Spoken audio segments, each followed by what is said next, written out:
તોય કેન્સર થાય. બીમારી આવે 100% બીમારી આવે. તો ઋતુ વિરુદ્ધ શું છે? ગ્રીષ્મ ઋતુ બેસે વૈશાખ મહિને, ત્યાંથી ટમેટું, ગાજર, કોબી, ફુલાવર અને મેથી એ ઋતુ વિરુદ્ધ છે. ચૈત્ર મહિનો પૂરો થાય ને ત્યાં સુધી જ ખાવાનું. અને આ ખેતરમાં તમે કલ્પના ના કરો ને એટલા ટમેટા હતા ચૈત્ર મહિનો બેસતા સુધી. અને વૈશાખ મહિનાની ગરમી પડી ને તો પાયકા પહેલાં સફેદ થઈ ગયો. એટલે કુદરત જ ના પાડે. અને જ્યાં વૈશાખ મહિનો પૂરો થયો ને ત્યાં તો છોડ કાળા પડીને સુકાઈ ગયા. અત્યારે સોમનાથથી કોઈ ગાડી લઈને નીકળે અને દિલ્હી સુધીમાંથી એક ખેતરમાંથી એક ટમેટું મને ગોતી આવી દે ને તો મારે 10 લાખ રૂપિયા દેવા. એક ટમેટાના 10 લાખ ના મળે તો તમે શું ખાવશો એ કોઈ વિચાર કર્યો નથી. કારણ કે એમાં તમારો વાંક નથી, તમારે ખેતી નથી, અથવા તમે સિટીમાં આવતા ખેતી હતી તો એ બધા હાવ લીલા, હાવ કાચા ગ્રીન હીરકસાઈની ટમેટા લઈ અને બેંગ્લોરથી પૂનાની વચ્ચે કોલ્ડ સ્ટોરેજમાં સ્ટોર કરી શિયાળામાં. પછી ભયાનક કેમિકલ નાખી અને પેટી ખોલી કોલ્ડ સ્ટોરેજ કાઢી પેટીમાં નાખી કેમિકલ નાખીને પેક કરે. એ પેટી રાજકોટ ખુલે ને ત્યાં લાલ રંગના ટમેટા હોય, અમદાવાદ ખુલે તો લાલ રંગના હોય, દિલ્હી ખુલે તો લાલ રંગના હોય, મુંબઈ ખુલે તો લાલ રંગના હોય. દમણિયા સાહેબે મને એમ કીધું કે ટમેટું થાય જ નહીં ચોમાસામાં, પણ માન્યો કે ઓર્ગેનિક છે તોય કેન્સર કરે. ગાજર કેન્સરની દવા છે પણ ચોમાસામાં ખાવ તો કેન્સર કરે. પછી કોબી, આટલી મારી ઉંમર થઈ, 20 વર્ષથી મારો અભ્યાસ છે, ખેડૂતો સાથે જ રહું છું, 20 વર્ષની ઉંમરથી 40 વર્ષનો અભ્યાસ છે. જે ખેડૂત કોબીને ફુલાવર વાવે ને એ કોઈ દી શાક કરતા જ નથી, સંભાળો કોઈ દી નહીં. પછી કોબી ફુલાવરનું ખેતર પૂરું થાય ને એટલે કોબીના દડાને ફુલાવર કાપી લીધું હોય, ત્યાં મેં નજરે જોયું, ભરવાડું એ કીધું. એ કે પછી ખેડૂત એમ કે હવે તારી ગાયું અહીં લઈ આવે તો બોલો ગાયું છે ને એ હુંકીને મૂકી દે. અને બૈરાનું ખબર જ પડતી હતી એના ઘરમાં એકેય દી ટમેટા વિના ન હાલે અને એકેય દી કોબી વિના ન હાલે. પાછા મર્યાદામાં ખાવ તો વાંધોય નહીં. તમે જીવન સ્ટાઇલ જ એવી કરી નાખી એટલે આ ચારવાના નહીં ખાવાના. હવે મેથીનો વિકલ્પ દો, હરગવા, એટલે તમને ઉભા રાખ્યા.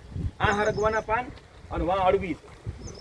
અળવી માથે જંતુ અમે નાનપણથી અત્યાર સુધી જોયું નથી. તમે આખું વીસીને બજારમાંથી અળવી લઈ આવો, એમાં દવા હોય નહીં, હોય જ નહીં. તમને બજારમાંથી હાવ દવા વગરની ચીજ મળતી હોય ને તો કાચું પપૈયું, અળવીના પાન, સરગવો અને ગાજર, બરોબર છે, અને કોળું. આને દવા છાંટવી જ નથી પડતી, ગમે અહીંયાથી લ્યો.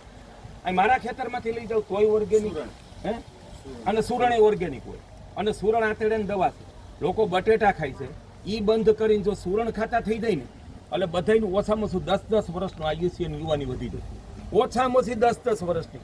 પણ દુર્ભાગ્ય છે ગુજરાતી પ્રજાને સુરણનું ભાન જ નથી, કોળાનું ભાન જ નથી. સગર્ભા સ્ત્રીને સૌથી શ્રેષ્ઠ શાક કોળાનું છે.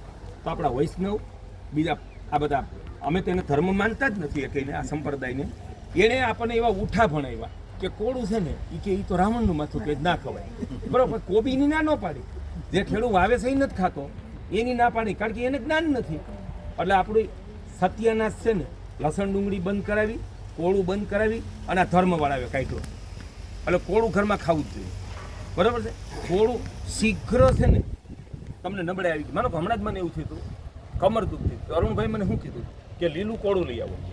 લીલું કોળું લાવી એના ટુકડા કરી અને એમાં 2 વાના કંઈક મને મધ અને બીજી વસ્તુ નાખવાની કીધી. એ કંઈ નાખી દો અને એક અઠવાડિયું ખાવ એટલે બધી સમસ્યા વહી જાય. નહીં, કાચું, બરાબર. હરગવાના પાન, જ્યાં મેથી આવે અહીંયા બધે હાલે.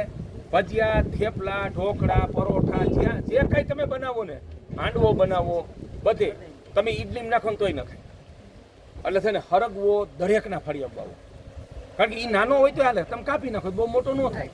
એટલે તમને હરગવાના પાન બધેથી મળે. તમને જ્યાંથી હરગવાના પાન મળે ને તો આ હોનું છે એનો ઉપયોગ કરો અને અળવીનો ઉપયોગ કરો, બરાબર. પણ તમે મેથીનો ઉપયોગ ચોમાસામાં ના કરો. અને આ 5 શાક ક્યારેય ન ખાતા વૈશાખ મહિનેથી. ફુલાવર, કોબી, ટમેટું અને ગાજર. પછી ટમેટા વગરનું, ખટાશ વગરનું શાક ના બને ને એ અજ્ઞાન છે. ભારતના આયુર્વેદ, ભારતીય રસોઈ કળા આયુર્વેદમાંથી ઉતરી છે. દાળ, શાક, સંભારો, ચટણીમાં ક્યાંય ખટાશ હોય જ નહીં.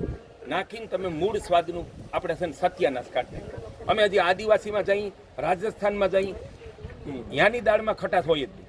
તમને લીંબુ ઈ તો એને ખબર છે કે આ બહારના ગરાક છે એટલે તમને લીંબુ આપે. એકેય રાજસ્થાની છે ને દાલ બાટીમાં મંગાવો ખાટી દાળ હોય જ નહીં. એટલે આ બધાય ગોઠણ ગયા ને. અત્યારે નપુસકતાનું એક કારણ છે ને સાંજે ખટાશ છે. ખટાશ સાંજે બહુ નુકસાન કરે. તો રોજ સાંજે ખટાશ ખાવાની, અથાણા ખાય, આથાવાળું ખાય, શાકમાં લીંબુ નાખે, ટમેટું નાખે, એટલે બહુ જ વિનાશ આવ્યો છે. એટલે એ સાંજે ખટાશ બંધ કરી દો અને ઋતુ પ્રમાણે ખાઓ. અને ટમેટા સેમાય નખાય જ નહીં. અમારા ઘરે એકેય શાકમાં ટમેટું નાખવાનું મને દાળ શાકમાં સેમાય